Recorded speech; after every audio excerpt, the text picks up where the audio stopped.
दोनों आए थे, ये सारे सरकार की तरफ से जो इंस्टीट्यूशन जो ऑर्गेनाइजेशन आए थे, डिपार्टमेंट भी मैंने पटना में बोला था, नीतीश कुमार जी को, जेडीयू की सरकार को ये स्टैंड लेना है कि वो वक्फ अमेंडमेंट बिल के पक्ष में है या खिलाफ में है।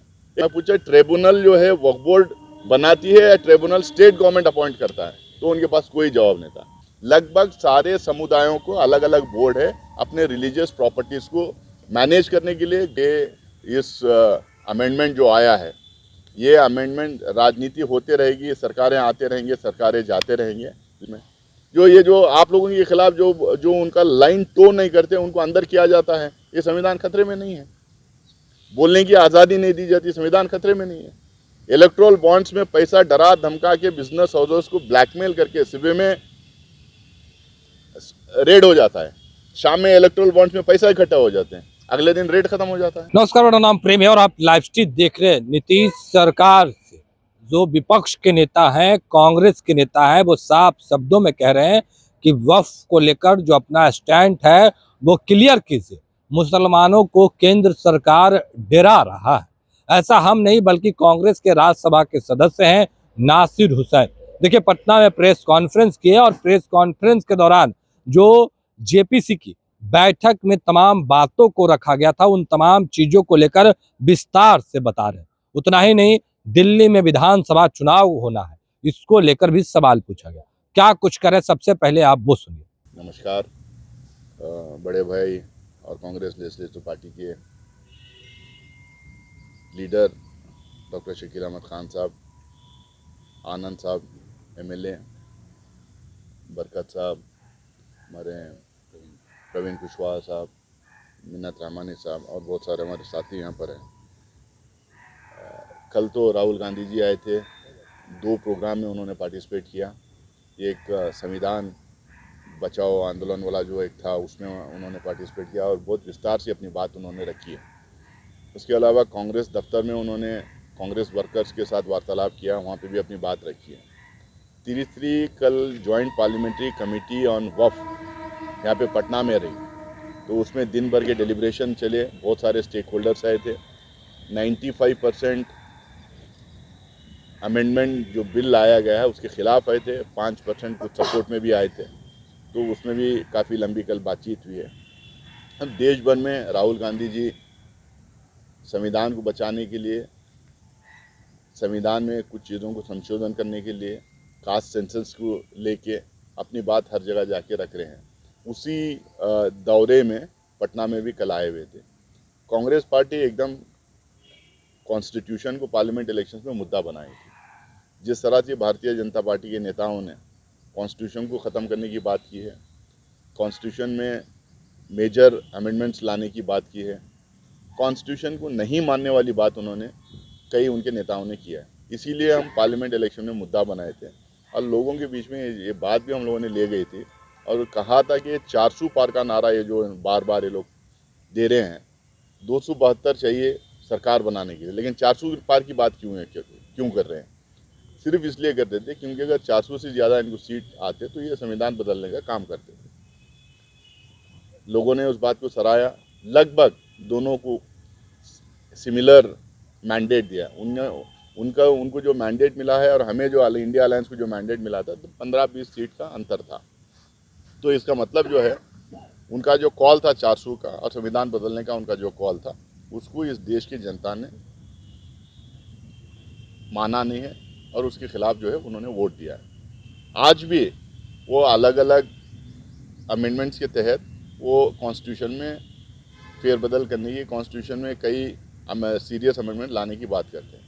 अगर कॉन्स्टिट्यूशन के ऊपर जो डिबेट चला पार्लियामेंट के अंदर, लोकसभा और राज्यसभा में, अगर आपने बात सुनी होगी प्रधानमंत्री जी की, डिफेंस मिनिस्टर की, फाइनेंस मिनिस्टर की, अमित शाह जी की, उनके पार्टी प्रेसिडेंट नड्डा जी की, 4 अमेंडमेंट्स पे उन्होंने आपत्ति उनकी थी। अमेंडमेंट नंबर 1, जिसमें रिजर्वेशन की, देश में SC/ST को रिजर्वेशन दिया गया था, जिसमें लैंड रिफॉर्म्स की बात की गई थी, जो ज़मींदारों से ज़मीनें लेके गरीब लोगों को, खासकर दलित पिछले वर्गों के जो किसान थे, छोटे मोटे किसान थे जिनके पास ज़मीन नहीं थी, उनको ज़मीन देने की बात की गई थी। तीसरा जो है अमेंडमेंट नंबर 1 में ये था, गैग ऑर्डर था कम्युनल स्पीचेस के ऊपर, हेट स्पीचेस के ऊपर, आज ये जो खुले आम तरीके से जो हेट्रेड फैला रहे हैं, हेट स्पीचेस जो कर रहे हैं, उस पर जब भी रोक लगाई थी तो बार बार इनके सारे नेताओं ने अपने स्पीचेस में आपत्ति जताई अमेंडमेंट नंबर 1 पे। एक, रिजर्वेशन के खिलाफ उनका, दूसरा लैंड रिफॉर्म्स के खिलाफ उनका था, गरीब के खिलाफ उनकी बात रखी, तीसरी जो है सेकुलरिज्म के खिलाफ उनकी बात थी, दूसरा वो 42nd अमेंडमेंट के खिलाफ वो अपनी बात रख रहे थे सारे इनके भाजपा के नेता। वो 42nd अमेंडमेंट में सेक्युलरिज्म और सोशलिज्म जोड़ने की बात थी। यहाँ पे भी सोशलिज्म किसके लिए बात की थी? उस टाइम के नेताओं ने, कांग्रेस के और पूरे देश के नेताओं ने ये कहा था कि हमारी सोशलिस्टिक पैटर्न ऑफ सोसाइटी होना चाहिए, ताकि जो है हम इस देश में जो 90% से ज़्यादा जो गरीब लोग हैं उनको जो है हम लोग इक्वालिटी दें, उनको फ्रीडम दें, उनको जो है मिनिमम स्टैंडर्ड ऑफ लिविंग और मिनिमम क्वालिटी ऑफ लिविंग उनको दें। और उसके अलावा सेकुलरिज्म की बात उसमें थी कि देश का हमारा एक सेकुलर नेचर है, उसको बचाए रखना है, आगे बढ़ाना। तो इन 2 अमेंडमेंट्स में ये बार बार जो आपत्ति उनकी जता रहे थे, बार बार उसके खिलाफ जो बात कर रहे थे, इसमें एकदम साफ है कि ये सरकार सेकुलरिज्म के खिलाफ है, ये सरकार गरीबों के खिलाफ है, ये सरकार क्रोनी कैपिटलिज्म को बढ़ावा देना चाहती है, ये सरकार जो है गरीबों के खिलाफ, ये सरकार रिजर्वेशन के खिलाफ काम करती है। हम अब कॉल दिए हैं कास्ट सेंसस पूरे देश भर में होना चाहिए, पूरे देश में ये पता चलना चाहिए छोटे छोटे जातियां हैं, बड़े बड़े जातियां हैं, किस किस समुदाय के पास क्या क्या पिछले 75 साल में जो हिंदुस्तान में जो डेवलपमेंट हुआ, जो तरक्की हुई है, उसमें किसको क्या क्या मिला है, किसको ज़मीन मिली है, किसके घर में नौकरियां आए हैं, किसके घर में तरक्की आई है, किसके घर में लोग डिग्रियां, double degree, graduation, post graduation या पीएचडी किए हैं, किसके घर में बिल्कुल इल्म नहीं है। ये तमाम चीज़ों को हम इसलिए पता करना चाह रहे हैं ताकि हमारा वेलफेयर स्टेट है, हमारा डेमोक्रेसी है, हमारी वेलफेयर डेमोक्रेसी है। हम चाहते हैं कि यहाँ पे हर नागरिक जो इस देश में पैदा हुए उसको कुछ ना कुछ स्टेट के द्वारा उनको मिले। तो इसीलिए अगर वो हम टारगेटेड वेलफेयरिज्म अगर हम करना चाह रहे हैं, टारगेटेड स्कीम्स हम करना चाह रहे हैं, तो उसमें ज़रूरी है कि हम पता करें कि किस किस समुदाय को क्या क्या मिला, किस समुदाय इस 75 साल में और पिछड़े बने हैं या और पीछे रह गए हैं। तो इसके लिए कास्ट सेंसस की हर जगह हम मांग कर रहे हैं। हमारे स्टेट में कर्नाटका में कास्ट सेंसस हो रहा है, तेलंगाना में बहुत ज़ोर शोर से कास्ट सेंसस हो रहा है, हिमाचल प्रदेश में भी कास्ट सेंसस हम लोगों ने अनाउंस कर दी है। हमारे अलायंस पार्टनर्स जहाँ जहाँ हैं वहाँ पे भी हम लोगों ने, झारखंड और तमिलनाडु में भी हम लोगों ने बात रखी है कि कास्ट सेंसस शुरू होना चाहिए। इससे जो है हमारे आने वाले दिनों में सबको एक एगैलिटेरियन सोसाइटी हम देने में कामयाब हो पाएंगे। इसके अलावा वक्फ को लेके मैं इतना ही कहूँगा, पिछली बार भी अपनी बात रखा था, कल भी सरकार की तरफ से माइनॉरिटी डिपार्टमेंट, वक्फ बोर्ड, माइनॉरिटीज़ कमीशन और भी जो मिनिस्ट्री के जो ऑफिशियल्स आए थे, ये सारे के सुन्नी वक्फ बोर्ड, शिया वक्फ बोर्ड दोनों आए थे, ये सारे सरकार की तरफ से जो इंस्टीट्यूशन, जो ऑर्गेनाइजेशन आए थे, डिपार्टमेंट्स आए थे, इनका कोई स्टैंड नहीं था। उनके अगर नोट्स आप देखें तो उसमें एकदम साफ उन्होंने लिखा था, no comment, no comment, no comment. मतलब या तो पक्ष में रहते हैं या तो खिलाफ रहते हैं। नो कमेंट क्या होता है मुझे समझ में नहीं आता। वो भी सरकारी सरकारी जो रिपोर्ट देते हैं, उनका जो प्रेजेंटेशन होते हैं, उसमें नो कमेंट्स क्या होता है मुझे समझ में नहीं आया। तो यहाँ हम पिछली बार भी मैंने पटना में बोला था, नीतीश कुमार जी को, जेडीयू की सरकार को स्टैंड लेना है कि वो वक्फ अमेंडमेंट बिल के पक्ष में है या खिलाफ में है। एकदम क्लियर स्टैंड उसमें होना चाहिए। जैसा कांग्रेस पार्टी ने एकदम क्लियर स्टैंड ली है कि 1995 में वक्फ बिल आई थी, 2013 में अमेंडमेंट आई थी। 2013 में जब अमेंडमेंट किया गया, सारे पार्टीज मिलके यूनानिमसली इस बिल को पास किया था, जिसमें भाजपा भी थी।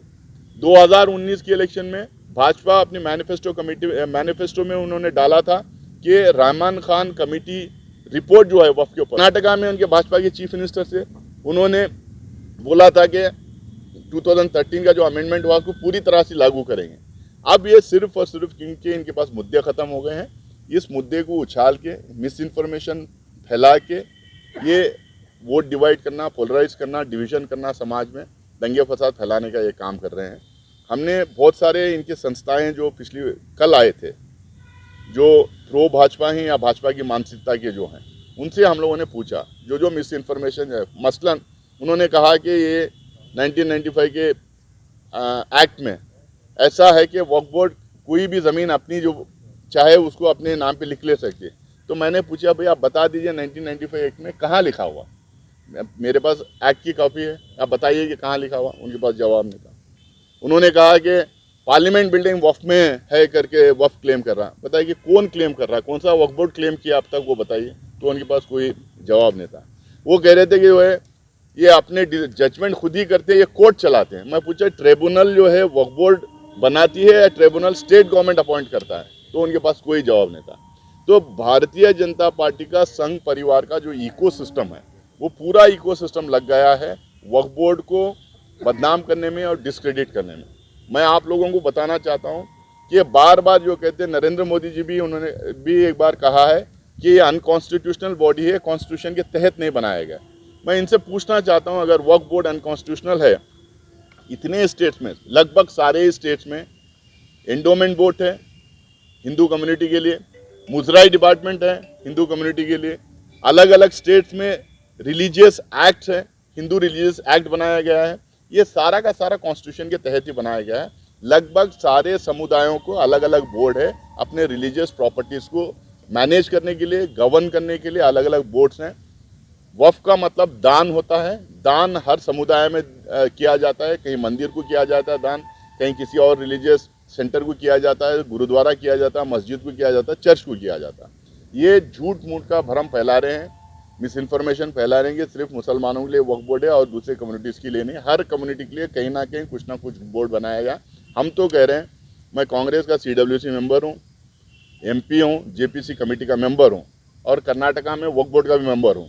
मैं एकदम आप लोगों के सामने खुलेआम कह रहा हूँ, सारे रिलीजन को, उनके मजहबी जो जगहें हैं उसको गवर्न करने के लिए, एडमिनिस्टर करने के लिए एक सा के रूल बना दीजिए। आप लगभग है ऑन पेपर एक सा के रूल सबको बना दीजिए, ताकि सबको एक तरीके का रूल रहे, एक तरीके का लॉ रहे। वो अपने अपने मजहबी इंस्टीट्यूशंस जो हैं, उनके जो सेंटर्स हैं, उनकी जो प्रॉपर्टीज़ हैं, उसको उस तरह से गवर्न करें। उसके बजाय ये झूठ मूठ का मिस इन्फॉर्मेशन फैला के ये अननेसेसरी समाज में तनाव पैदा करके डिवीज़न क्रिएट करने की कोशिश कर रहे हैं। चौथा जो है, इसके तहत ही जो है, ये जैसे वक्फ बोर्ड का उन्होंने लाया, इसके साथ साथ अब वो शुरू कर दिए हैं कि हर मंदिर के, हर मस्जिद के नीचे खोदना शुरू कर दिए हैं, ताकि जो है हर गांव में, हर गली में मस्जिदें तो हैं, वहाँ खोदना शुरू करेंगे, सर्वे की अपील कर देंगे, कहीं सर्वे का परमिशन मिल जाएगा तो उसको चलते रहेगा और उस एरिया में इनका वोट बैंक बनते चले जाएगा। हम लोगों ने इंडिया अलायंस की तरफ से और इंडिया कांग्रेस पार्टी का भी एकदम स्पष्ट इसमें स्टैंड है कि 1991 प्लेसेस ऑफ वर्शिप एक्ट जो है वो एकदम पूरा लेटर एंड स्पिरिट में उसको इम्प्लीमेंट करना चाहिए, ताकि ये दंगे फसाद ना हो। 1947 के पहले जो हुआ, जो नहीं हुआ। 1947 में जो मंदिर है वो मंदिर बन के रहेगी, जो मस्जिद है वो मस्जिद बन के रहेगी, जो चर्च है चर्च बन के रहेगी, जो गुरुद्वारा है गुरुद्वारा बन के रहेगी, एकदम स्टेटस को रहेगा। हिंदुस्तान में बहुत ज़मीन है, जो जहाँ मस्जिद बनाना चाहते हैं ज़मीन खरीद के मस्जिद बनाए, जहाँ मंदिर बनाना चाहते हैं ज़मीन खरीद के मंदिर बनाया जाए। सारे हिंदुस्तानियों को एक तरीके का लॉ है, लैंड रूल्स हर स्टेट में एक तरीके के हैं, रेवेन्यू रूल्स हर कम्युनिटी के लिए एक हैं, प्रॉपर्टी रजिस्ट्रेशन के हर कम्युनिटी के लिए एक ही रूल है। उस रूल्स के तहत, उस लॉ के तहत ज़मीन खरीदे हर आदमी अपने अपने मज़हब के इदारे वो बना सकते हैं। ये इस पर कांग्रेस का एकदम स्पष्ट स्टैंड इसके ऊपर है। मैं बिहार में फिर से एक बार सरकार से मैं अपील करूंगा कि इस अमेंडमेंट जो आया है, ये अमेंडमेंट, राजनीति होते रहेगी, सरकारें आते रहेंगे, सरकारें जाते रहेंगे, लेकिन ये अमेंडमेंट हो गया तो परमानेंट तरीके से हर मोहल्ले में, हर गली में, हर गांव में जो है तनाव पैदा करने का, डिवीज़न पैदा करने का, दंगे फसाद पैदा करने के लिए ये अमेंडमेंट उसको रास्ता खोल देता चाहिए। हमारे गंगा जमुनी तहज़ीब को हम लोग को बरकरार रखना चाहिए, वो यूनिटी बरकरार रखना चाहिए। उसी में हमारी भलाई है, उसी में देश की तरक्की होगी। संविधान हर तरीके से खतरे में है। CBI, ED, IT का जो इस्तेमाल हो रहा है वो खतरे में है। इलेक्शन कमीशन का जो प्रोसेस जो चल रहा है, महाराष्ट्र चुनाव में जो हम देखे हैं, आप पार्लियामेंट इलेक्शन में और असेंबली इलेक्शन में 60 लाख वोट एक्स्ट्रा हो जाते हैं एक स्टेट में। ये कैसा हो जाते हैं, इसका हम सवाल पूछते हैं तो उसकी कोई जवाब नहीं होते हैं। इलेक्शन जिस दिन होता है उस दिन शाम में 5 बजे एक परसेंटेज वोटिंग परसेंटेज आता है, रात के 12 बजे एक आता है, अगले दिन एक आता है, काउंटिंग दिन दूसरा आ जाता है फिर तो। और माल प्रैक्टिस इतना जो हो रहा था, इतना जो सोशल मीडिया में कम्युनल कंटेंट जो पुश हो रहा था, इतने जो वायलेशंस हो रहे थे इलेक्शन कमीशन में, इतने हम लोग पिटिशंस फाइल किए, लेकिन उसकी कोई सुनवाई नहीं होती। तो ये जो कॉम्प्रोमाइजिंग ऑफ एजेंसीज हैं, ये संविधान खतरे में नहीं है। पार्लियामेंट में बोलने नहीं दिया जाता, संविधान खतरे में नहीं है। सेडिशन केसेस लगाए जाते हैं, संविधान खतरे में नहीं है। जर्नलिस्ट को, आप लोगों को, कोई आपके कितने मित्र अंदर हैं पता है आप लोगों को, अलग अलग स्टेट में, जो आप लोगों के खिलाफ जो उनका लाइन टो नहीं करते, उनको अंदर किया जाता है। ये संविधान खतरे में नहीं है। बोलने की आज़ादी नहीं दी जाती, संविधान खतरे में नहीं है। इलेक्ट्रोल बॉन्ड्स में पैसा डरा धमका के बिजनेस हाउसेस को ब्लैकमेल करके सुबह में रेड हो जाता है, शाम में इलेक्ट्रोल बॉन्ड्स में पैसा इकट्ठा हो जाते हैं, अगले दिन रेड खत्म हो जाता है। और जब तक पैसे नहीं जमा होते, वो रेड करने वाले उनके घर पे बैठे रहते हैं, समन्स भेजते हैं, पैसे इलेक्ट्रोल बॉन्ड्स में इकट्ठा होते हैं, फिर उनका समन्स वापस लिया जाता है, उनकी पार्टी ज्वाइन करा लेते हैं, फिर उनके ऊपर केसेस खत्म हो जाते हैं। पीएम केस में पैसे जमा होते हैं, फिर उनके ये खत्म हो जाते हैं। तो ये सब संविधान के विरुद्ध ही तो काम हो रहा है। और जो इनके नेता हैं जो लगातार बोल रहे हैं कि रिजर्वेशन खत्म होना चाहिए, फलानी कम्युनिटी के वोटिंग राइट्स खत्म होना चाहिए, सेकेंड ग्रेड सिटीजन करने का ऐलान जो होता है, पूछा जाता है कि भाई आप हिंदुस्तान में कब आए, कौन सी जात कौन सी जमात वाले क्या हैं, ये सब जो हो रहा है संविधान के विरुद्ध ही काम हो रहा है। संविधान को जो है लेटर एंड स्पिरिट को इम्प्लीमेंट करना है। हमारे आज़ादी के आंदोलन के जो नेता लोग थे, हमारे कॉन्स्टिट्यूशन के जो फाउंडिंग फादर्स थे, उनकी जो सोच थी, वो सोच के हिसाब से 152 कॉन्स्टिट्यूशंस को जो कंपेयर करके बाबा साहब अम्बेडकर ने जो कॉन्स्टिट्यूशन लिखा है, उसको लेटर एंड स्पिरिट में इम्प्लीमेंट करना चाहिए। किसी भी तरह से उसको हम डाइल्यूट होने नहीं देंगे। ये क्यों डाइल्यूट करना चाह रहे हैं आप लोगों को पता है। 1950 में इन्होंने माना नहीं कॉन्स्टिट्यूशन को, तिरंगा को माना नहीं, अशोक चक्रा को इन्होंने माना नहीं, नेशनल एंथम को इन्होंने माना नहीं, इन्होंने किसी भी चीज़ को माना नहीं। ये वो लोग हैं जो रामलीला मैदान ग्राउंड में जब कॉन्स्टिट्यूशन अडॉप्ट हो रहा था तो इंडियन कॉन्स्टिट्यूशन को जलाए थे लोग। 52 साल तक अपने हेडक्वार्टर्स में तिरंगा नहीं फहराए थे लोग। तो ये लोग ये कहते हैं कि आज़ादी 1947 में नहीं मिली, 2014 में मिली, कुछ तो अब और कुछ कह रहे हैं और आगे बढ़ा दिए हैं डेट को। तो आज़ादी 2014 में नहीं मिली तो वाजपेयी किस देश के प्रधानमंत्री थे? हिंदुस्तान के थे, किसी और देश के प्रधानमंत्री बने थे? मुझे तो समझ में नहीं आता। तो ये इनकी जो है ना आज़ादी को मानेंगे, ना कॉन्स्टिट्यूशन को ना मानेंगे, ना देश की सभ्यता को मानेंगे, ना गंगा जमुनी तहजीब को मानेंगे। इनका एक अलग दुनिया में ये रहते हैं। इसीलिए हम कहते हैं कि इन लोगों से हमारे पूरे डेमोक्रेटिक ढांचे पे खतरा है, हमारे कॉन्स्टिट्यूशन पे खतरा है, डेमोक्रेसी के लिए ही खतरा है। दिल्ली चुनाव में क्या कहेंगे? फाइट किसकी बीच में है? दिल्ली चुनाव में 3 कॉर्नर फाइट है। एक पार्टी सत्ता में है, एक पार्टी विपक्ष में है। हम लोग भी वहाँ पे 15 साल शासन किए, दिल्ली का फेस बदला, दिल्ली को वर्ल्ड मैप में हम लोगों ने डाले, इंटरनेशनल सिटी बनाए। हमारे टाइम पे fastest growing city in India थी, आज वो 5th या 6th नंबर पे शायद चले गई है। तो हम घर घर जा रहे हैं, गांव-गांव जा रहे हैं, घर घर जा रहे हैं और गली गली जाके हम लोग याद दिला रहे हैं शीला दीक्षित जी के 15 साल जो कांग्रेस के 15 साल का शासनकाल जो था उसको याद दिला रहे हैं। उसके दम पे हम लोग वोट मांग रहे हैं। किसी ने एक दिन डिबेट में मुझे बीजेपी वाले दावा कर रहे थे वो जीतेंगे। मैं बोला कि आप जीत भी सकते हैं, महाराष्ट्र के जैसा आपके वोटिंग परसेंटेज अगर बदल देंगे तो जीत सकते हैं। आपके अगर पार्लियामेंट इलेक्शन से अब अगर वहाँ 40-50 लाख वोट बढ़ गए होंगे तो जीत सकते हैं आप। इस तरीके के मैनिपुलेशन से तो भाजपा जीत सकती है। लेकिन हमारा मानना ये है कि 10 साल का एंटी इनकम्बेंसी आम आदमी पार्टी का भी है। उन्होंने भी बहुत सारे वायदे किए थे और वायदों पे खड़ा नहीं उतरे। तो हम लोग तो अभी आपने सुना है किस तरीके से तमाम चीजों को लेकर अपनी बातों को रख रहे थे, वो तमाम बयान हमने आपको सुनवाया है। फिलहाल के लिए इतना ही। बने रहे लाइव के साथ। धन्यवाद।